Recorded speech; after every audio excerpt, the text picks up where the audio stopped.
Wow, wow, wow. It's always a pleasure to have you. We don't take your time for granted. We know that you've been supporting, praying for us. Your comments and your contribution has helped us so much. And those of you who have sent your topics you want us to treat, we are working on it. And very soon you see your topic being treated. God bless you for that. Today, once again, welcome to Kingdom Economic Forum in collaboration with the New African Concept. Today, as we started last week on systemic thinking, and we established that is our biggest problem. We don't think through issues. We always want to look at the shortcut, temporary solution. And unfortunately, we take temporary decisions, but we want permanent result. It doesn't work that way. And we want us to, in fact, this systemic thinking is something that will run through most of our discussions, because when we get that, we get to think right, we would have solved our problems. But today we want to look at how we can use systemic thinking to deal with corruption in our country and corruption cases.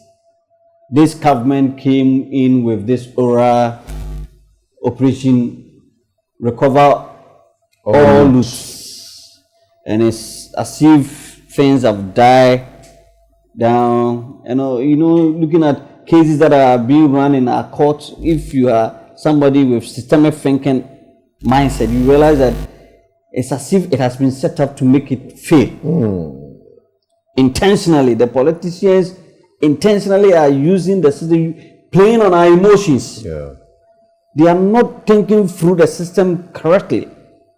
We know of the case of National Service, and then there's another guy called, I don't want to mention the name, issue of national security related whatever.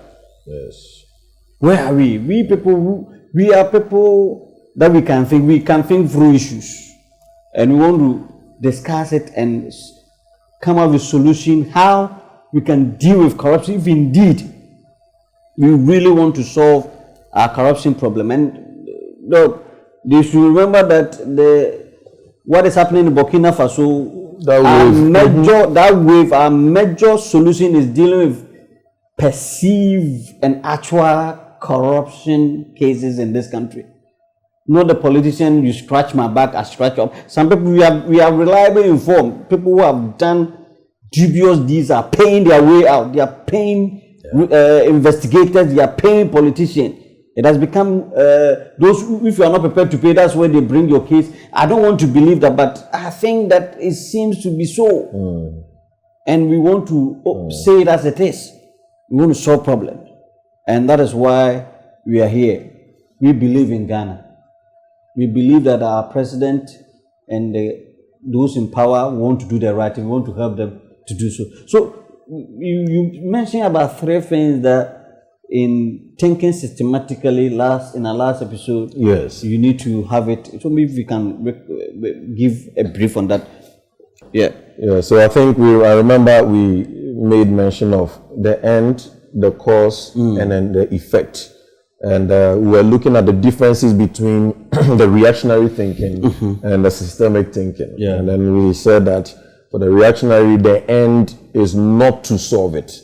It is only to give symptomatic relief. So it employs principles, it focuses its energies on principles that will reduce the immediate burden. When we feel okay, or when the burden has reduced a bit, we go back to sleep. And therefore, we keep getting the results or the effects as we have now. As against the systemic thinking, that has the end goal of really solving the problem. End goal of solving the problem for the common good of the people. And that's why we are here today, how we use systemic thinking to solve or minimize corruption in our country. How can we go about doing that? And that is what we need to nail tonight. Yes. So one form is to understand your context. in dealing with, so now we want to take the subject of corruption itself. Simple. Yes. So in that case, we must understand, or we must first understand our context. The context that we are dealing with this kind of people who are this. Some of the specifics, internal and then external. Internal. So I'll start with the internal. The internal approach then requires the change from the inside out, which is very crucial. Mostly our protocols in dealing with corruption is more centralized on the external, which is also very important, which I'll come there in a jiffy. But the internal is very, very important, and it grants sustainability. And the internal here is the heart and then the mind of the people. That is helping the person. So the heart here becomes the response. That is where religion comes in. The greatest contribution of religion is to set the heart of its people or its adherents with the moral flame, to have the actual conscience. So in that case, if religion is doing its work well, then we are going to have, so we have not even come to the laws of the land. That is external. Yes, if religion is doing its work well, then we are going to have a growing number of citizens who have an inner or a higher reason why they should do the right thing, not because of the threat of the punishment of the law. So the person is seeking to do the right thing because his heart and his mind has undergone transformation as a result of his religious affiliation, and is looking out for the common good. So now I choose not to be corrupt, not because of the fear of punishment, but I am having that systemic thinking. That is, I think in consequences. This thing that I am taking, it is going to deny somebody of something. And when it denies him of something, it is going to lead to this. And when it leads to this, it is going to lead to this. And the end result is that this and this and this will happen. That is what systemic thinking is about. So understanding this, now whether I am subscribing to a deity or Allah or God, whatever it may be, I can then say that because of the fear of God and my love for humanity, I choose not to take this bribe. That is the internal. You can also say that, as we in our language or use, we normally call the values. The values. So having the right values is very important for the narrative of corruption.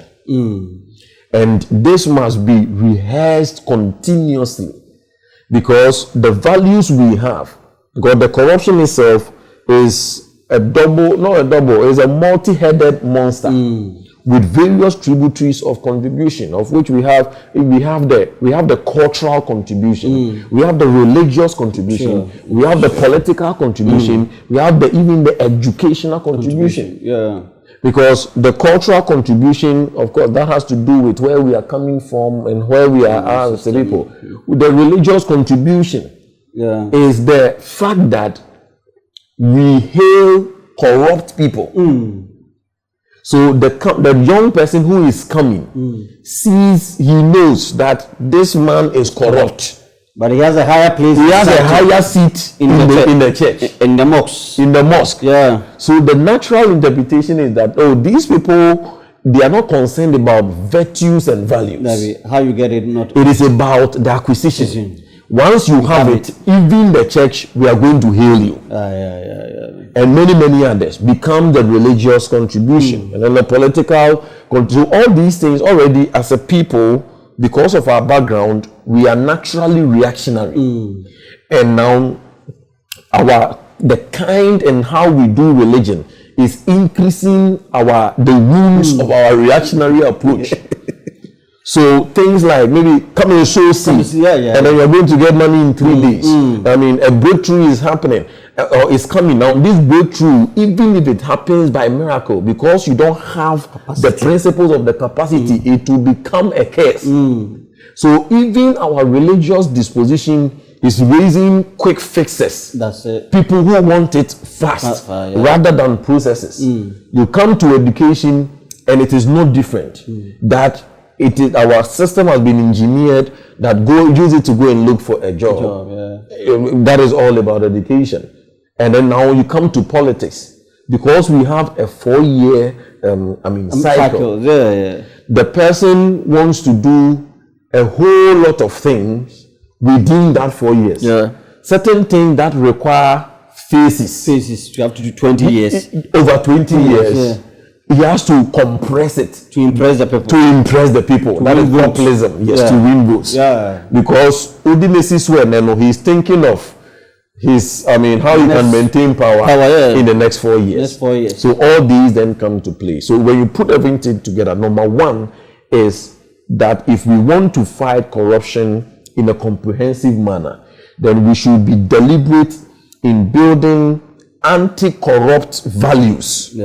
And instilling it in us, in our churches, in the mosque, in the schools, on the social media. This is what the media, the media fraternity should be looking at. Reducing these telenovelas and then getting contents that promotes transformational values, anti-corrupt values, so that the young and emerging generation will see that as a people we frown on corruption. Then you come to the external. When you come to the external, it is in 2 ways. One is providing the laws.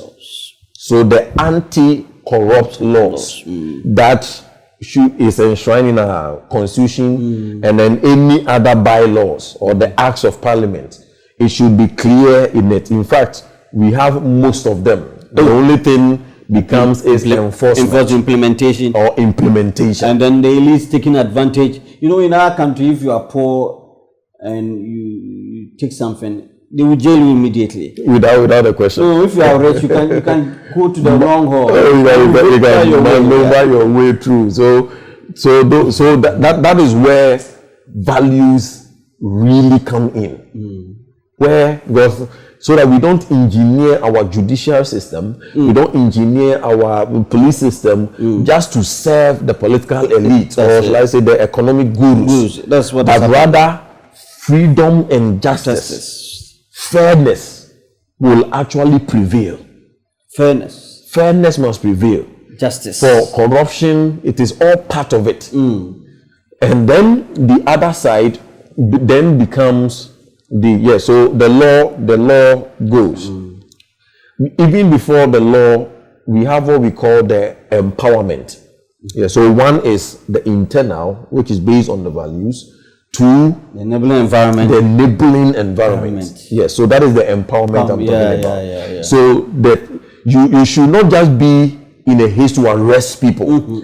If you do systemic thinking, you realize that what is causing them to do this? Is it a character or attitudinal thing, or is it that genuinely what we are giving them is not enough, or is it that this, or is it that this, is it that this? So creating an enabling environment for people to do the right thing. Is very crucial. This statement is very crucial in the sense that in our society, systems have been put in place for you to do the wrong thing. It's so difficult to do the right thing. It's so difficult. For example, even in our planning, we don't even have a place of convenience when you are in the city, where you can easily enter into a washroom, very decent, in order to pay your bill. But you need to struggle, and then you find a way, look here and look there before. We haven't created the enabling environment. Look at our highways, where people, that people develop towards where we have the highways.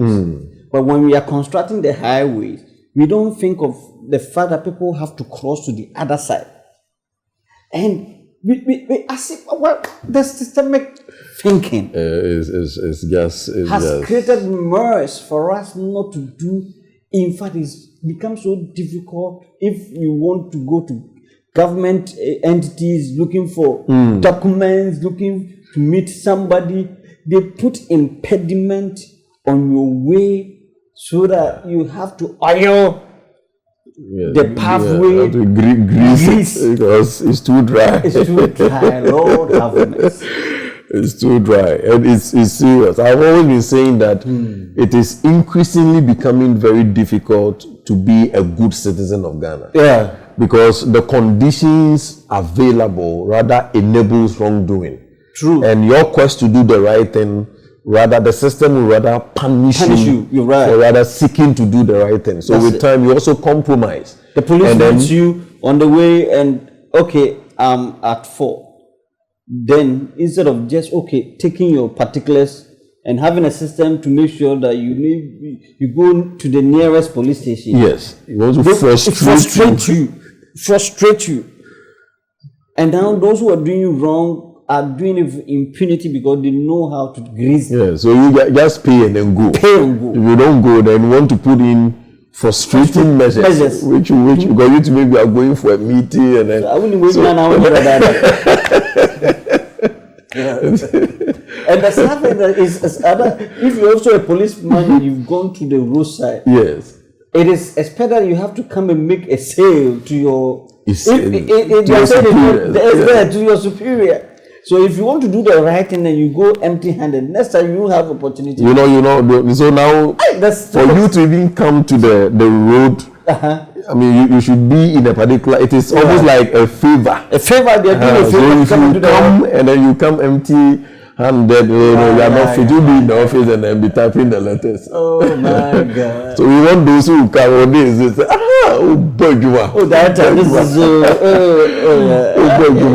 and we have, and it is all connected to the values we are talking about. That's why the truth is that when the hearts of men.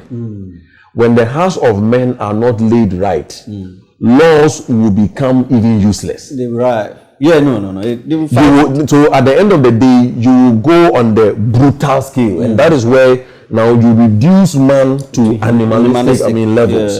Yeah, but when the heart of men is right, even laws become, you don't need irrelevant. You don't need a law. And that is where, especially, values and religion comes to place. So religion's greatest contribution to nation building is in the transformation of the inner man. The heart and minds of the people. When it is laid right, the kind of flavor that we can get, it will be unimaginable. I think in our previous episode on the role of the church. Yes. Those of you listening to us, we have done extensive discussion on this. Go to our YouTube, you see that the role of the church in nation building, we've discussed that. A nation with about 72% Christians, and we still talk about corruption. It means that our religious entity has more room for improvement. There's a lot of work to do. There's a lot of work to do. There's a lot of work to do. Yes. So that's the second level, creating the enabling environment. Else, even the genuine people will fall victim and then they will compromise. So, having set up this, because of our time, I want us to look at this government way of dealing with corruption. Those we perceive to have taken advantage of the state in the previous administration or the current administration.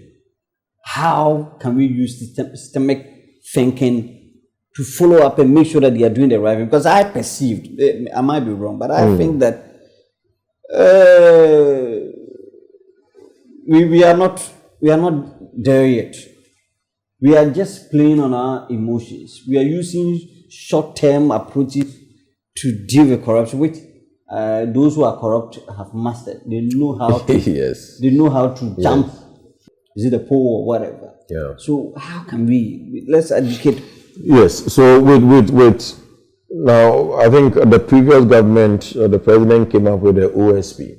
Now it really did not serve its purpose as by way of expectation.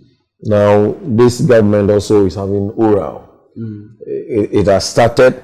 It is ongoing. Narratives are here. We've been told they have collected, they have data on all what happened. Several. So where are we? Yeah, They're doing this to Attorney General, and the way Attorney General is going about it, you hear this, that. But Yes. my point is that, excuse me, even the opposition, are you telling us that you really want to come back to power when you know that certain people hijack your party? The opposition should show interest, commitment, yes. fishing out those who Commitment to took it.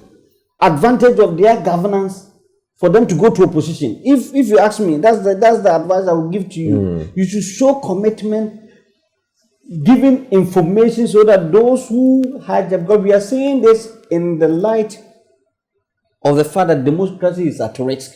Yes. So if you really, one of the ways for us, for the citizenry to know that we are really up to the game, is for the opposition to support the current government to do in-house clearance kind of system. Cleansing. People who took advantage of your party to amass wealth illegally. The opposition has to vomit them out so that we, the citizenry, will know that, oh, really, it's true that people just hijack. That's not how your party is. So they have responsibility. Yes. They are not supposed to be supporting people who have done wrong. Yes. They even have to put pressure on the government who says that they were corruption elements in their party for them to go through the process. We also want to tell the judiciary and the investigators, we have gone past where you investigator, you do the investigation and you go and sell the return the information to the one you are investigating, collect money, goes to judiciary, they sit on the agenda. The president is going to have fast track court, I don't know. Special, we are waiting for you. We are waiting. In fact, we are waiting. We are Some waiting. of us, we are thinking systematically. Because if it goes this way, already there is that public perception of high grade of corruption. Yeah, so these are some of the steps that shows that a person or a government is committed to really fighting corruption. And it's a very deep canker. It's a very deep canker, which we lost a whole lot of money, and if you have to think of its consequence, is unimaginable. So the need for us to get it going, it is not just for the media attention, but it is rather, yes, it should rather be. So at every point in time, we should know what is really going on. Yeah. Because as it goes on this way, it becomes some way. And then also, as I said, we should not only, our interest should resonate around the chain of commands. Yes, else it becomes just the immediate person or face.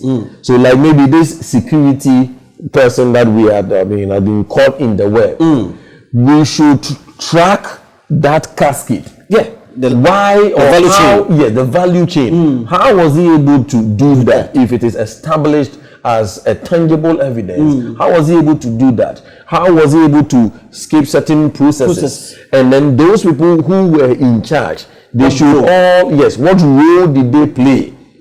So if it was a role of accomplice, or if it was a role of negligence, they should all pay for it. That's it. And then the system is then pegged. Else it will just be a cycle. And already many people strongly believe that I was in quote